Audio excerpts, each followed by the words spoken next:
Allow me to share a narrative that nearly every person has experienced, yet rarely articulates. This is the narrative of the overlooked child. Picture a lone figure at a schoolyard, observing from a distance while others giggle, play, and exchange whispers. Their fingers nervously move, their pulse quickens, they question what unseen barrier keeps them from the collective. Initially, it seems like a minor hurt, like an instant that will fade, but the more it continues, the more profoundly it etches into consciousness.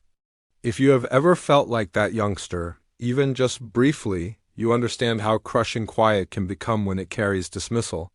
And if you've never been that youngster, odds are, somewhere along the way, you've held the resonance of their isolation in a different shape.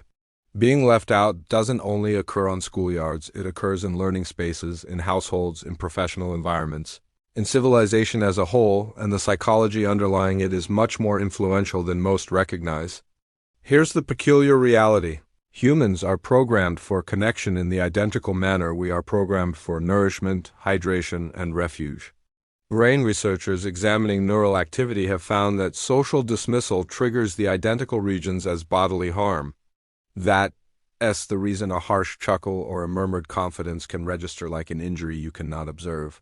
For youngsters still discovering what existence signifies, these encounters penetrate still more profoundly. They're not merely instances, they transform into reflections. Reflections that quietly communicate, you don't fit, you're inadequate.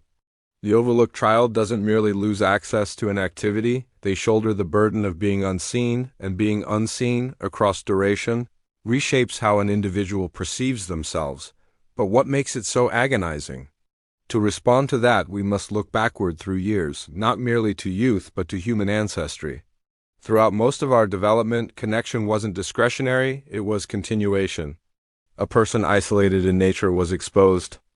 Attachment meant safety, it meant nourishment divided, dangers identified, housing constructed collectively. So our biological system created a potent warning mechanism, being left out equals peril. Still now, when our bodily continuation may not rely on a collective, our consciousness and form still respond as though it must. That's the reason the overlooked child doesn't merely experience sorrow, they experience danger on a plane beneath verbal expression. Their form saturates with tension chemicals. Their consciousness intensifies to register every fragment of dismissal, every glance, every chuckle not included. And gradually a configuration emerges. The youngster starts to anticipate being left out before it actually occurs. They pause to vocalize, they remain behind, they modify themselves, they hold the conviction, if I remain silent, perhaps I won't be rejected once more. Now consider how this unfolds as they mature. The learning space transforms into the professional space, the schoolyard transforms into civilization, and unless something disrupts the pattern, the unseen barrier remains with them. They may accomplish achievement, they may position themselves among others, but underneath that overlooked child continues whispering, what if they depart? What if I don't fit? And the contradiction is this precise dread of being left out can generate actions that make attachment more difficult. They may grow excessively careful or hold too firmly or conceal too extensively. The anguish of being left out transforms into a self-creating outcome. But here's where it grows still more intriguing and devastating simultaneously. Being left out doesn't merely influence the overlooked, it influences the excluders as well. Youngsters discover very quickly who possesses authority in a collective. Sometimes being left out is not even deliberate malice. It's a method of evaluating connection, of strengthening limits, of declaring, we're our group and you're separate. Researchers term this insider and outsider conduct, and it emerges universally from youth activities to worldwide systems. We desire connection so intensely that occasionally we dismiss others simply to solidify our individual position. And while the youngster dismissed is injured, the youngsters performing the dismissal are equally absorbing teachings about authority, about understanding, about self. These minor instances expand outward, influencing not merely one individual's narrative, but whole societies. What renders this particularly influential is how being left out molds selfhood. Picture a youngster repeatedly dismissed from activities. Across duration, they may determine not that others are harsh, but that they personally are undeserving. This is the hazardous distortion of human cognition. We internalize being left out. Rather than stating, "They dismissed me," the youngster states, "I am the type of individual who is not deserving of inclusion." This conviction can solidify into self-perception, and self-perception directs every decision. Years afterward, that identical individual might pause to pursue an occupation, or begin a partnership, or present their creativity, not because they lack ability, but because underneath they accept they are the stranger. One youth schoolyard transforms into a lifetime of reluctance. And still here is the contradiction. Numerous of the planet's most inventive, perceptive, and understanding individuals were formerly overlooked youngsters. For what reason? Because being left out grants an individual a distinctive observation position. When you're beyond the boundary observing inward, you recognize things that others overlook. You perceive configurations. You watch interactions. You cultivate understanding for others who are dismissed. Anguish, when converted, transforms into awareness. This doesn't suggest being left out is beneficial. It creates marks without question, but occasionally those marks convert into guides that direct an individual to perceive humanity more completely. Some of the most profound works of written art, thought, and expression emerge from perspectives that formerly felt beyond the boundary. The overlooked child, if they discover restoration, frequently transforms into the grown person who expresses for the quieted, but restoration does not occur through chance. It demands recognition, both individual and shared.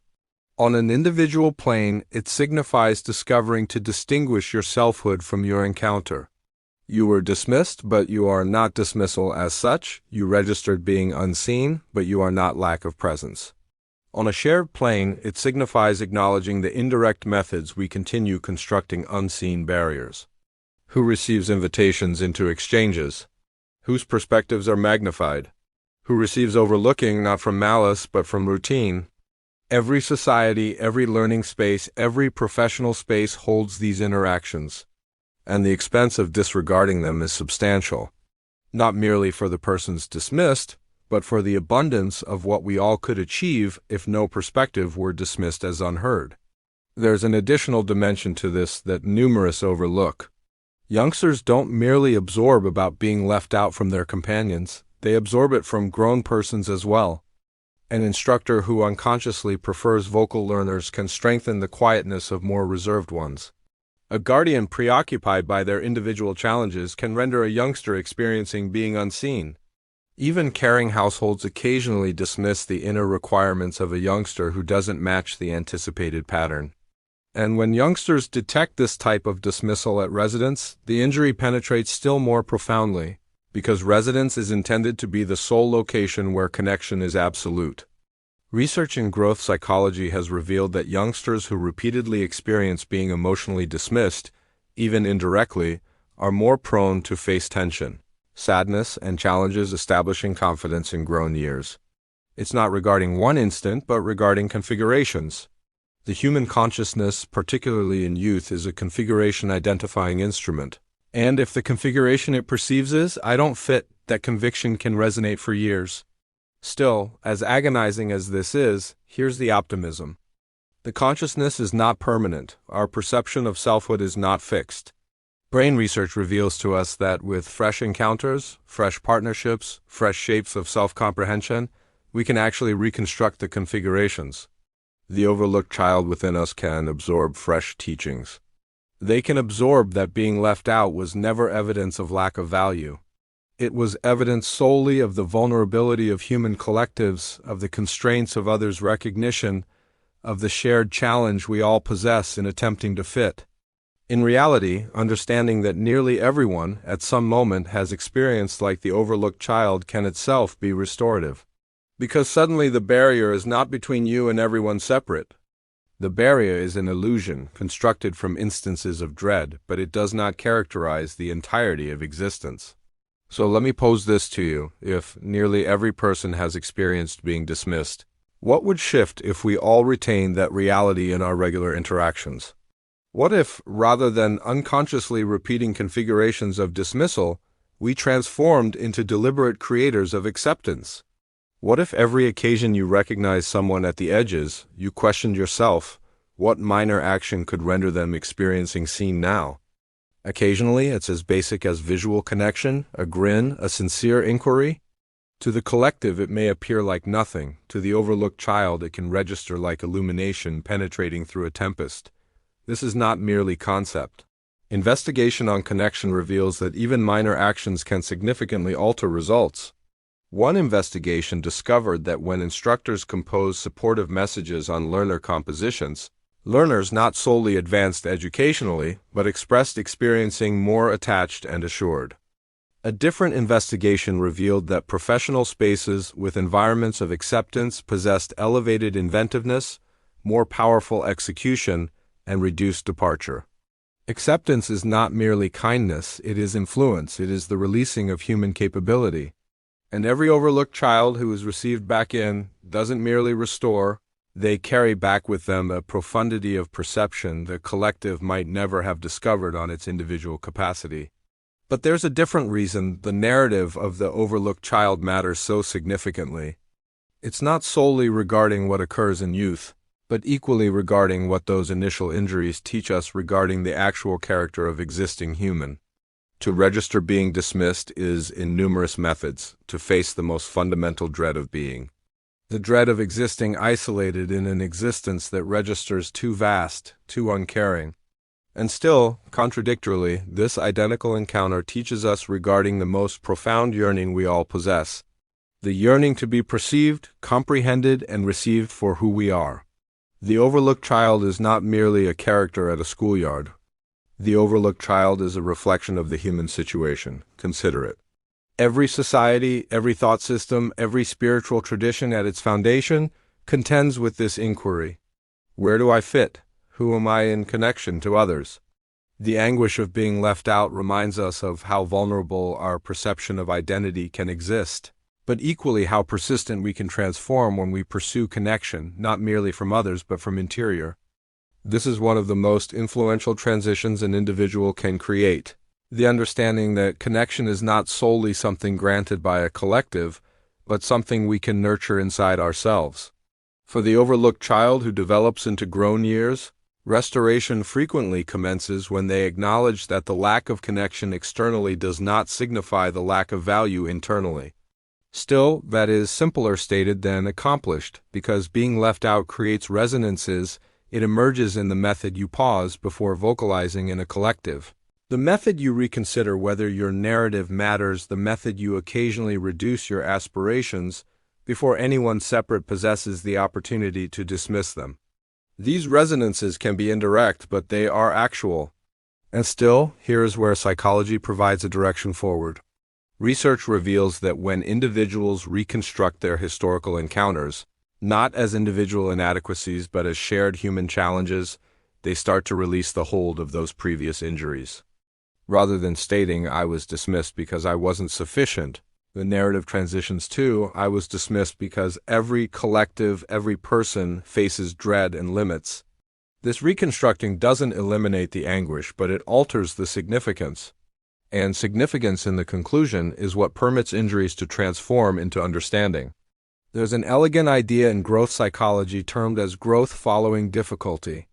It characterizes how individuals, after encountering hardship, can actually cultivate superior understanding, more profound persistence, and a more powerful perception of direction. The overlooked child, if granted the opportunity to restore, frequently transforms into the grown person who recognizes the isolated colleague, who absorbs when no one separate is absorbing, who generates areas of reception that they personally formerly desired for. In this method, the anguish of being left out can expand outward into actions of understanding that alter existences. It's as though the injury, once recognized, transforms into a passage, not merely back into connection, but into generating connection for others. And still, we should not idealize being left out. It is agonizing, it is harmful, it is something no youngster should possess to shoulder. The purpose it matters to comprehend this psychology is not to state that being left out is somehow beneficial, but to acknowledge how influential our position can exist in either continuing it or disrupting it. Every day we position at a junction. With our expressions, our focus, our recognition, we either strengthen the unseen barriers or we commence to eliminate them. We either teach youngsters through our quietness that being left out is standard, or we teach them through our understanding that every perspective deserves a position at the gathering. And make no error, the significance is substantial. Overlooked youngsters are more prone to retreat educationally, to withdraw socially, to cultivate tension regarding involvement. Across duration, these configurations can cascade into grown years, influencing partnerships, occupations, even wellness. Isolation, after all, is not merely a feeling, it is a biological stressor. Investigation has revealed that persistent isolation can reduce the protection system, elevate inflammation, and reduce existence duration. This signifies that the schoolyard instant of being left out is not a minor thing, it is the origin of results that extend far into the future. When we comprehend that, the method we handle each other in minor instances starts to appear far more meaningful. But let us pause here and examine the other aspect. If being left out can mold an existence in agonizing methods, then acceptance can mold it in restorative methods. A sole instant of reception, a sole action of acknowledgement, can redirect a youngster's narrative. An instructor who recognizes the reserved learner, a companion who requests the dismissed youngster into the activity, a guardian who confirms the distinctiveness of their youngster rather than evaluating them to others. These instances may appear minor, but psychologically they are massive. They communicate to the youngster, you fit here, you are a portion of us, your existence matters. And when a youngster internalizes that communication, their whole existence transitions. The unseen barrier starts to fade. The reality is, we all possess the capacity to exist that individual. For youngsters, for companions, for strangers, even for ourselves, to retain what it registered like to be dismissed is to possess a guide that directs us toward generating attachment.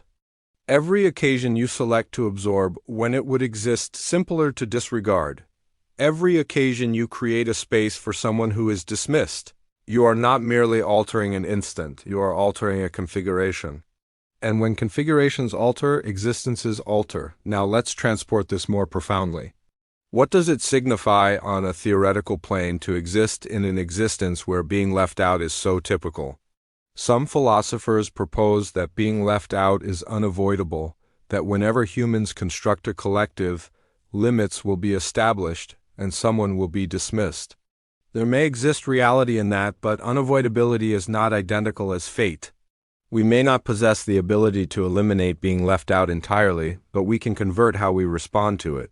We can select to acknowledge that being left out discloses more regarding the vulnerability of collectives than it accomplishes regarding the value of persons.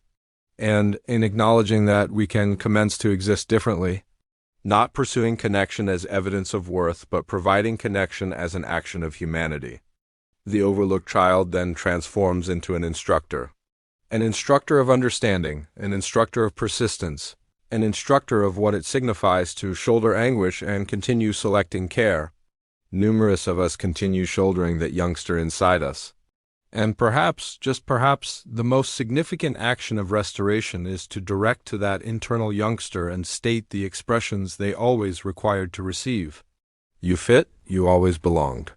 Even when others couldn't perceive it, your value was never absent. Stating those expressions, even quietly, can transition the whole path of an existence. Because connection, at its most profound plane, is not regarding fitting into a boundary established by others. It is regarding understanding that the boundary was never sealed in the initial position. We are already portion of something larger, something boundless, something human. So where does this position us? It positions us with a challenge to recognize the overlooked child, both in the existence around us and in ourselves. To pose, where are the unseen barriers I am sustaining, deliberately or unconsciously? Who around me registers unseen, unheard, uninvited? And what minor action could I provide now to remind them of their position in the human narrative? These are not theoretical inquiries, they are applicable. Because in every learning space, every household, every professional space, there is someone right now experiencing the pain of being left out. And your recognition, your action, your request might exist the changing moment in their narrative. And here is the concluding reflection. The overlooked child is not a representation of vulnerability, but of reality. They remind us that every person shoulders the identical yearning, to exist portion of something, to matter, to be perceived. When we retain that, when we respect that, we commence to construct a different type of existence. An existence where connection is not a reward to be obtained, but a gift to be distributed. An existence where no one possesses to position at the boundaries, questioning what unseen barrier maintains them external. An existence where the expressions we provide, the areas we generate, the understanding we distribute, quietly but influentially reconstruct the narrative.